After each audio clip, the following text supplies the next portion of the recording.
And the imagery that I want to share with you is one that will help you understand the larger concept of Surah al-Asr. Imagine with me that you are drowning. And you are unconscious. Two things. You're drowning and you're unconscious. Do you have a lot of time? If you're drowning and you're unconscious, do you have a lot of time? No, you don't have a lot of time. Which means your time is running out. And you know in Arabic, what word is used for when time is running out? The word for that is al-Asr. And Asr literally means time that is running out. It's the last part of the day when the day is running out. It's time of Asr prayer. Okay, Asr literally comes from asir, juice that is squeezed out, time that's being squeezed out of your hands. You know, Asr al-Thawba even it's used. That you take a cloth that is drenched in water, and when you squish it like this, all the water comes out. Asra as a verb is used like that, right? To squeeze it out. So Allah talks about this time. You're drowning, you're unconscious, your time's running out. What's the first thing you need to do to be able to survive if you're in that position? If you hope to survive, what's the first thing you're going to need? What do you think? Wake up. That's the first thing you're going to need. If you're unconscious, then you're finished. The very first condition has to be you have to wake up. And even if you were in the most wonderful dream, and in your dream you were enjoying the greatest success, you're driving a Ferrari down, they have these car commercials with the hills and the highways on the side, the water on the other side, right? You're in one of those cars, the top's been dropped off, and you're just cruising along the highway, enjoying life. That's your dream. But when you wake up, what do you realize? You're drowning. You're underwater. That's the first condition. You have to wake up.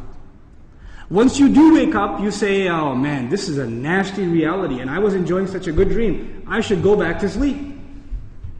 If you do that, what kind of person would you be? Insane. You'd be insane. Or someone at least who has no courage to accept reality.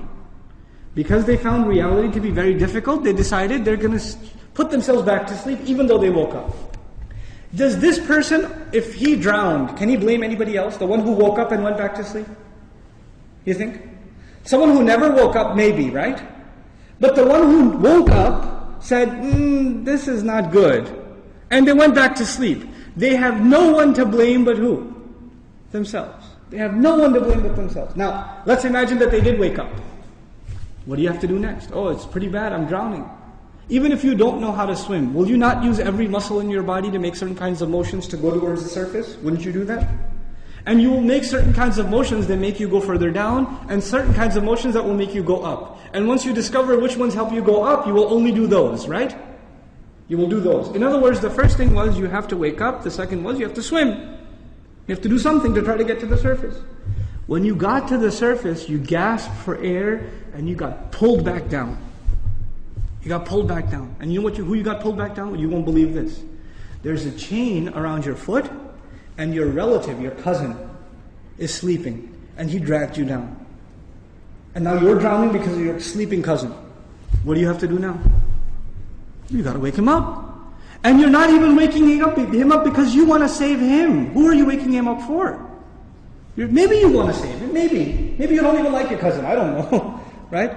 But what's the point? The point is you're trying to wake him up because if you don't wake him up, who's also going to drown? You yourself. So you wake him up, and he says, man, I was driving a Ferrari, you woke me up for no reason, I'm going back to sleep. Forget you.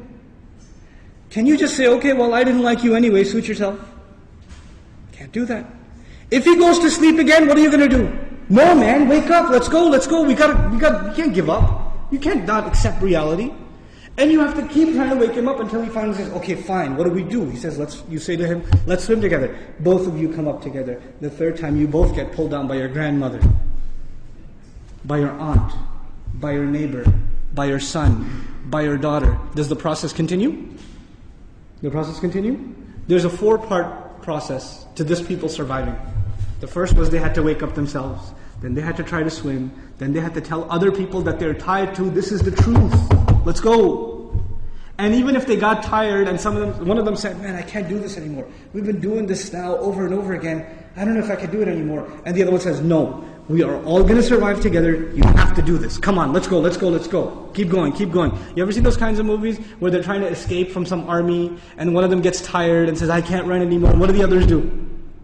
Come on, let's go. We can do this, we can do it. And they get him to run anyway, even though he thinks he can't run anymore. They work with each other because their survival depends on each other. They work together desperately. What does Allah say at the end of this surah? First He says, إِنَّ الْإِنسَانَ لَفِي وَالْعَصْرِ. First of all, time's running out. Then He says, إِنَّ الْإِنسَانَ لَفِي خُسْرٍ. I'll translate it, human beings are drowned in loss. You see the parallel? Human beings are drowned in loss. What's the exception? إِلَّا الَّذِينَ Those who believed. Believed what? Allah didn't say آمنوا بالله وملائكته وكتبه ورسله واليوم الآخر والقدر خيره وشره من الله تعالى والبعث بعد. Nothing.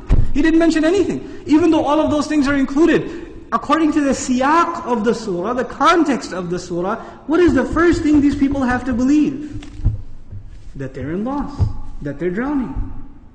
And if they do come to believe that, and they correct their iman, what's necessarily going to happen? They're going to swim and move upwards. How does Allah describe this action? وَعَمِلُوا الصَّالِحَاتِ. They do good things. They do things that help reconcile the situation. By the way, salih is an adjective here, salihat, jama' mu'annath salim, which literally means that which corrects something. Something was wrong and it corrects it. So they do actions that correct the situation. Literally like the guy trying to swim. But because they were tied to other people, what else did they have to do?